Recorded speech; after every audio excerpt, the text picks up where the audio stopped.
Okay mga kamads, mga kaibigan, ito na po ang pinaka-controversial na trailer ng taon. Okay, Pepsi Paloma story, let's go! Hey, Pepsi? Okay.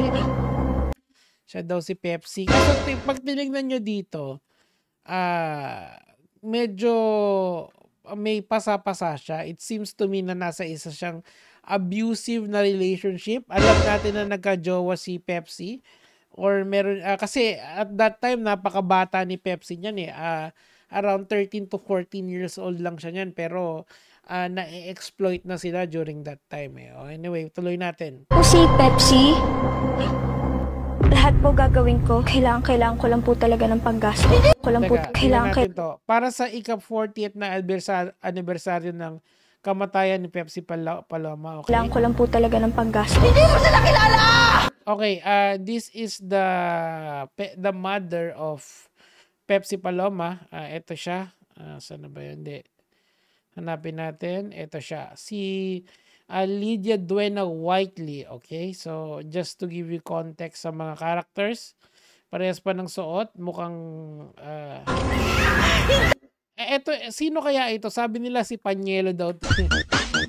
Pero hindi, mukhang hindi naman si Panyelo to. It seems to me that this is someone na related sa TV kasi may camera dito.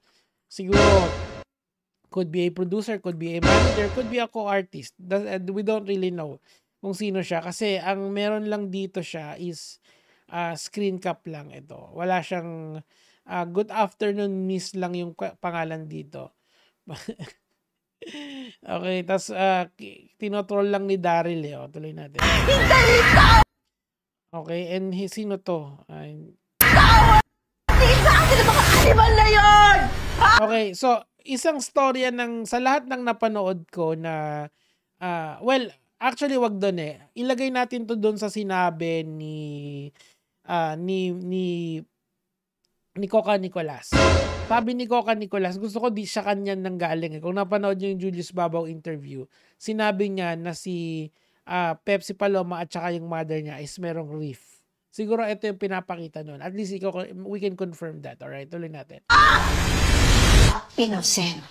Okay, ito na si Dr. Ray de la Cruz. Ito siguro, sino ba to? Ito yung assistant niya. 14, maganda, makinis. Ang bagong Rio Roxin. Puta ka. Malayo. Galing ni Mon Compiado. Badin kasi yan si Dr. Ray de la Cruz eh. So, kuhang-kuha niya. Si Jaria nga yun nandito. Yung mga ari mo Ayan. So, this is the mother. Galing nung mukhang i-establish talaga nila dito yung role ng mother doon sa buong scheme. Kung bakit matanggap ko sa kanila, parang baliwala sa akin, hindi. Mga demonyo mo. Oh my God, si Betamax King. Oh my gulay. So it's not just a movie, it is also a documentary. Ba, kakaiba yun, Daryl Yapa. Well, it is for us to see pag showing na. Lalong nakaka-curious. Hindi natutulog ang Diyos! Okay, dahan-dahanin natin yun. Ano nga isang sinasabi nila kay Doc Ray is masyado siyang maingay sa social media, hindi sa social media, maingay para pasikatin yung mga talents niya. Kasi talent manager din kasi si Doc Ray. And marami siyang hawak na mga sexy star, mga starlet, and isa dyan nga si Pepsi Paloma, and he will do everything, IBC 13 pa na he will do everything na para sumikat yung mga talents niya. And grabe ito yung logo ng IBC, napaka old school yan, channel 13 yan nung araw. Okay, tuloy natin. Hindi natutulog ang Diyos! Uy, ang dami nun. Tingnan natin dahan-dahanin natin. Okay, this is well, one thing na isa din nyo dapat malaman kay Pepsi kasi, I'm not sure kung ano yung context nito pero palagay ko, meron kasing point sa buhay ni Pepsi nung hindi na ganun kalakas yung soft drinks beauty na nasa, yung parang mga bar siya nagsasayaw-sayaw. Hindi ko alam kung dyan yung context na yun o baka TV guesting ito. We don't know. Or isang movie. 210? Okay, so maganda 'tong ano na 'to, Eto, The Infamous Room. Okay. Very controversial 'tong room na 'to, mga kamatis, mga kaibigan, Well, allegedly dito daw nangyari yung the R word na sabi sa mga nababasa ko. Kasi I'm very into the deep lore nitong Pepsi Paloma na 'to after lumabas, Tuloy na. What? Hindi ka anak ng Diyos!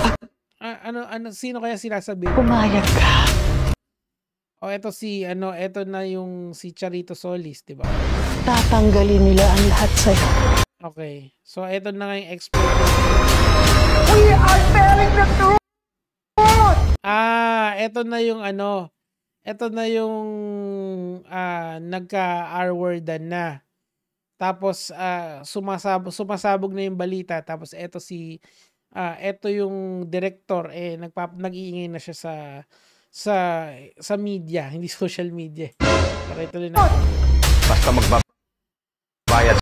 Okay, this is okay. I think this is Cayetano Senior. And kasi siya yung naging abogado ni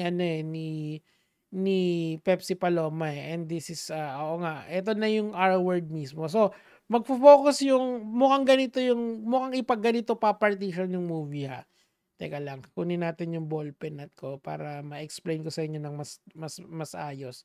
So yung first part, palagay ko, is yung history ni Pepsi Paloma. That includes the family life and the beginning of her career. Okay, and then yung peak nung career niyan. Okay, yung second part, I think ito na yung R word. Yung R word case na nangyari. So I think magfo-focus yung storya dito sa R word case na yan. Tapos yung third naman dun sa aftermath, okay? Dito sa tingin ko magsisimula yung story proper nito, palagay ko lang, mukhang hindi talaga to, mukhang yun talaga yung pag-uusapan, kasi yung mga imagery na pinapakita dito ni Daryl Yap, mahusay yung pagkakagawa at the very least. Ako kasi hindi naman marami, pero I've seen enough Daryl Yap movie to understand his kind of the way that he tells stories. Kasi simple lang siya mag-tell ng story, kaso very compelling. And of course, yung mga actors na nakukuha niya, they are very good. Bayad sila. Ako masusunod dali na ako. Oh!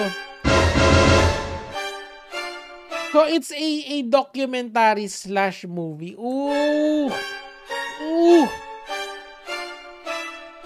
God damn, son, god damn. Ang laking babato!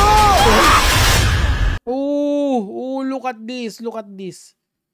at this. Teka lang, kasi hindi ako naka-video.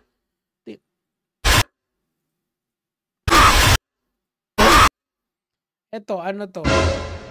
Palagay ko hindi pa to yung R word, Palagay ko ito yung sa Naked Island kasi kita mo bato to, So I don't think this is yung nangyari dun sa room.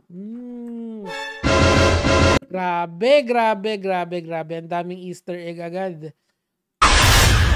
So help me God! Ang galing ni Mon Compiado, putang ina. It's a crazy world. A crazy. Oh no, may date na. Ano na nangyari doon sa Rito Fabias data? So tingnan natin kung in Cinemas Nationwide. Pero ang tanong dyan, pahaharangin ba siya ng MTRCB? Kasi may pending case na nangyari.